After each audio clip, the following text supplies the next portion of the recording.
Kasya. Yun na nga. Dito ka, ayusin natin. Huwag niyo usog lang. Yan, ito, hawakan muna natin, ha? Ewan ko lang kay Ala kung papayag siya. Okay na. Ayan, dito siya. Okay, alam na natin itong laro na to, ha? Kailangan, mabilis tayo, ha? O, practice muna. Isa mabilis. Ready, go! Jose! Manalo! Yan, pakibaba mo niya. Mas mabilis pa, mas mabilis. Mas malakas boses. Mas mabilis, ha? Okay. Sa practice pa, sa mabilis. Ready, go! Yan, bilis. Sobrang bilis. Sobrang bilis. Welcome back mga kaaldab. Ito na naman po ang inyong lingkod, si Mr. Destiny. At magbibigay po tayo ng pinakamainit na update po ngayon sa social media. Alam niyo po ba, ito sigurado maraming Aldab Nation ang nakakaano nito. Maraming Aldab siguro ang masasabi natin na ito po yung sabi ko nga po kung Aldab Nation po kayo tapos pumupunta po kayo ng Broadway, sigurado agad-agad alam nyo po yung pinupunto ko.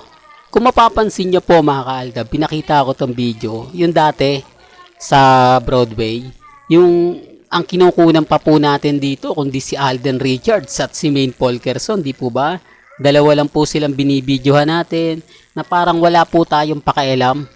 Na parang hindi na, kumbaga hindi natin pinapansin yung palabas mismo sa Itbulaga sa Broadway. Yung talagang nakapokus tayo sa ganitong galawan. Di po ba? Kung matatandaan nyo, yung kausap ni Mengay, si Alden Richards. Di po ba? Real talk mga ka-Aldab, sinasabi ko lang po ito. Although maraming makaka-relate nito na Aldab Nation. Especially yung sinasabi kong since 2015 na magkakasama na kami. Since nagsimula pa lang po yung Aldab, kumbaga may spark na, di po ba? Yung tipong tumutok na simula po ng Kalye Serye at yung pagpunta ni Yaya Dab sa barangay. Alam ko maraming makaka-relate nito. Kasi kapag maraming comments, sasabihin na naman po nila, oh, dami account lang yan ni Mr. Destiny, mga binabayaran lang, di po ba? Alam nyo naman po sa channel ni Mr. Destiny, normal lang na marami tayong basher. Normal lang na guilty lagi sila sa mga ina-update ko. Kasi sapul dito yung army ni, sapul din dito yung main fanatics. Akala po ninyo ba, yung mga pumupunta rito, hindi po army at main fanatics. Marami pong dumadalaw sa channel natin. At tayo po yung pinag-uusapan sa kanilang social media account, mga ka-Aldab, na ganito, etong si Mr. Destiny, dapat to ibo-boycott nyo, wag nyung panonoorin. Di po ba? Kumbaga, Mr. Paasa lang yan. Huwag kayong maniniwala sa mga sinasabi niya. Affected sila. Sila na nga po yung nasa posisyon. Sila na nga po yung lamang. Sila na nga po yung hawak ng Itbulaga o ng EAT. Parang sila pa po yung affected. Di po ba? Pero bago natin ituloy itong magandang update natin.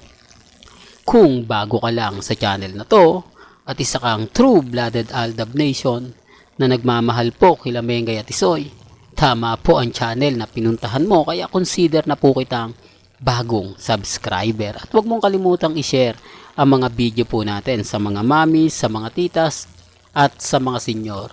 Pinapakita ko lang po itong mga behind the scene nila Mengay, di po ba, sa EAT. Para lang po klaro, para kahit papaano maibsan yung nararamdaman ng mga mamis, mga titas, mga senyor. Ngayon, may kaganapan kay Alden. Siguro, natuwa lang po ko rito. Maya-maya naman po i-update natin yan. Diba? Basta, lagi lang po kayo nakatutok. Di po ba? Marami kasing nagre-react ngayon na bakit si Mengay lagi ina-update mo. Ako, lahat naman po binibigay ko kung ano po yung pinaka-latest at ano po yung pinaka-trending. Ngayon kasi bidang-bida nga po talaga si Mengay. Siya po yung tipo ng host na kung saan nga po talaga sapul na sapul niya. Siya yung tipo ng host na talagang marami makaka-relate. Kahit po yung audience, di po ba? Kahit nga po si Joey De Leon, ilang beses ba binanggit si Mengay sa EAT? For the record lang po, ilang beses ba binanggit ni Henyo Master Joey De Leon si Karen, si Raisa, si Miles at si Atasha? Hindi ko naman po kinukumpara. Kumbaga, ang sa akin lang naman po, sino ang pinaka talagang di po ba? Kahit sabihin na natin kay Alan Kay, kay Paulo, iba po talaga si Mengay para kay Henyo Master Joey De Leon. Di po ba? Kaya nga po masayang masaya tayo kapag naandyan si Mengay. Iba po kasi yung karisma at iba po talaga yung punchline na binibitiw o binibitiwan ni Henyo Master Joey De Leon para kay Mengay. At si Mengay po yung tipong magaling at napakahusay mag-deliver. Kaya nga sabi natin mga kaaldab, iba po talaga yung mentor. Sinasabi ng iba na, nako, hindi naman si Alden Richards daw po yung nagturo. Hindi daw po kumbaga, si Tito Big and Joey. Nagturo daw po kay Mengay, sina Jose, Alan at Paulo. Jose, Alan at Wally. Dahil ito nga po daw ang nakasama niya sa barangay 1 for all for one tuwing kalye serye. Aminado naman po tayo doon. No doubt naman po tayo na malaki rin po ang inambag at malaki rin po talaga ang tulong na binigay para kay Mengay. Pero lahat naman po yan, meron talaga si Mengay. Yung dedikasyon ni Mengay sa trabaho, yung kahit napakainit talagang naandun siya. Di po ba? Yung wala po siyang kaarte-arte sa katawan. Kasi marami po talagang artista na kapag dinadala mo sa barangay, umaatras. Di po ba? Real talk to mga kaaldab. Iba po kasi yung aura yung amoy, di po ba? Hindi ko naman sinasabing di po ba? May mga artista kasi na nag-aalcohol agad-agad.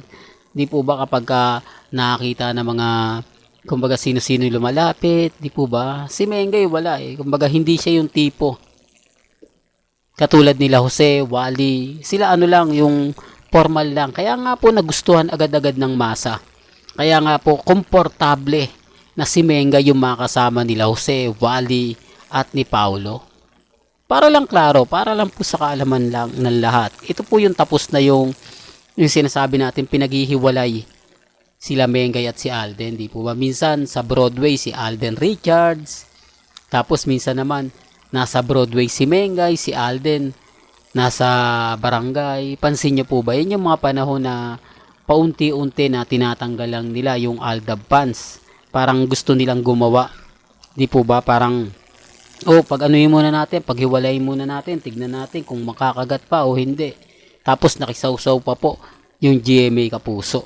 Di po ba? Kaya nga sabi ko sa inyo mga kaaldab, may mga bagay-bagay po na mahirap nga po talagang ipaliwanag, mahirap nga po talaga magkomento.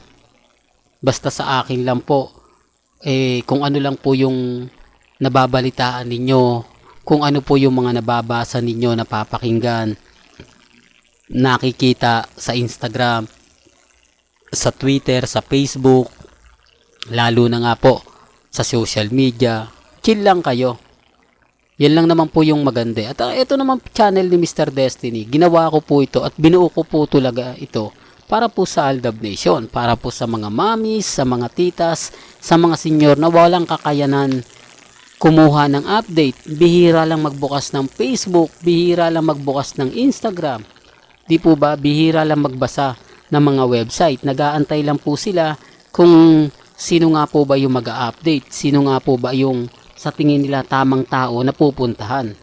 Di po ba? Kasi marami na nga po talagang Aldab na bumaliktad, bumitiw na. Pero si Mr. Destiny, nananatili tayong matatag, nananatili tayong kampante. Kaya nga po mas marami sumusuporta sa akin.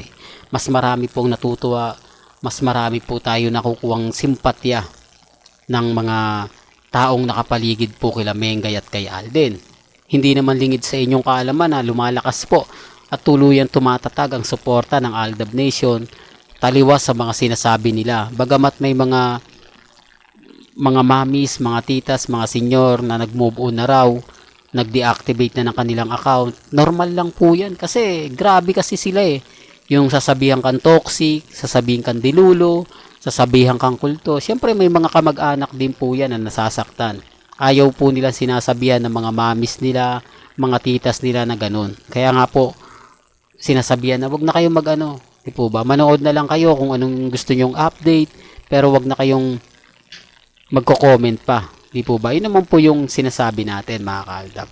Well, hanggang dito na lang po ang ating latest updates. Kaya kung gusto nyo pa po ng pinaka-latest at sariwang update, abay tutok lang po kayo sa channel ni Mr. Destiny para updated po kayo sa mga latest at sa mga bagong video po na ilalabas po natin maya-maya lang. Hanggang sa muli, salamat po sa panonood at pakikinig.